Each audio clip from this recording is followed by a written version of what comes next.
what separates me from a lot of people is they go into a daunting task, and the task is overwhelming. Like when I heard the pull-up record was 4,020 pull-ups, and I was talking about breaking this record, people are like, oh my God.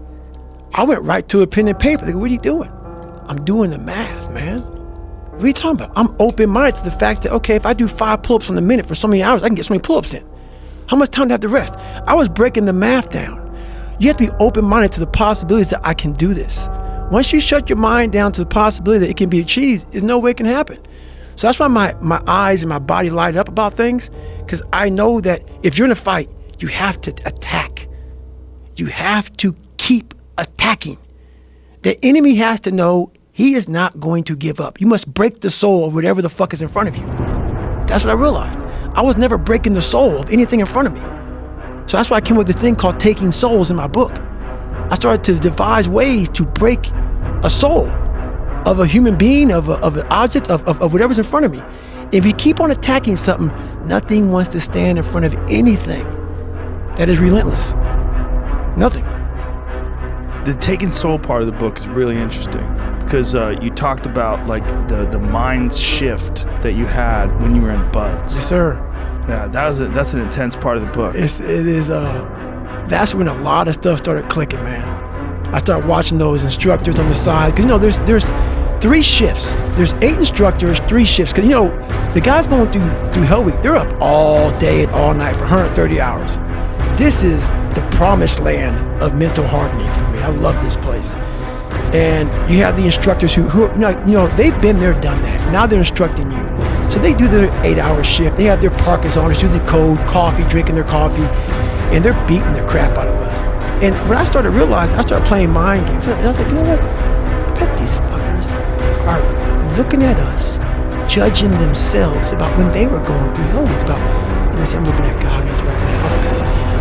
I was better than that guy. I was better than that fucker over there. I was like, okay. You're gonna judge me, right? All right. So that's what I'm gonna do to you. So what I started doing was I got my boat crew 2. It's in the book. It's a great story. I said, come here, guys. You can't break boat crew 2. You can't break boat crew 2. So it's Wednesday, and everybody's broken. Everybody's beat up, man. And like this is when you start moving like a robot. Everybody's like just trying to get through Hell Week now, and your energy's zapped. And they know Wednesday's like that over the hump. I love that you talked about that in the book too, that they put it in your head that Wednesday you're going to be tired. Oh yeah, and that's another thing. They tell you how you're supposed to feel. So you are feeling that way. I was like, don't let these motherfuckers tell you how you're supposed to feel. No, it's day 1, motherfucker. This is hour 1. So I was getting my boat crew all jacked up. I said, we're gonna take these motherfuckers' souls. So when they had us doing this simple thing that guys are struggling with, Boat Crew 2 was just launching the fucking boat and you're yelling, yeah, you can't fucking hurt us. You can't hurt Boat Crew 2. And I looked on the instructors' faces and it looked like someone had just fucked with their soul. And I looked at my guys in my boat crew and I said, hey, guess what?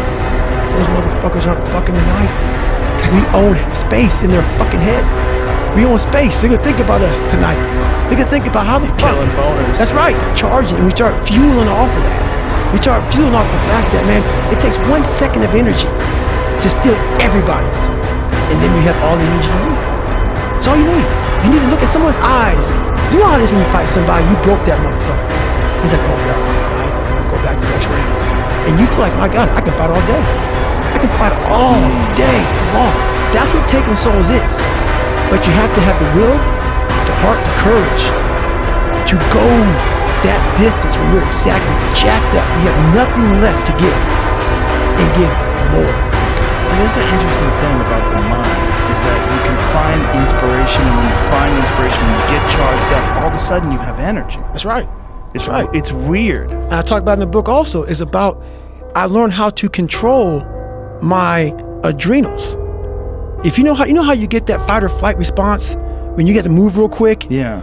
And I started learning the mind a lot, how to get myself jacked extremely fast, like in a horrible environment when everybody's miserable. I learned how to really find strength in the misery. When everybody's suffering, everybody's all poopy pants and their mentality's down and everything, I started just like, my God, this is where I shine.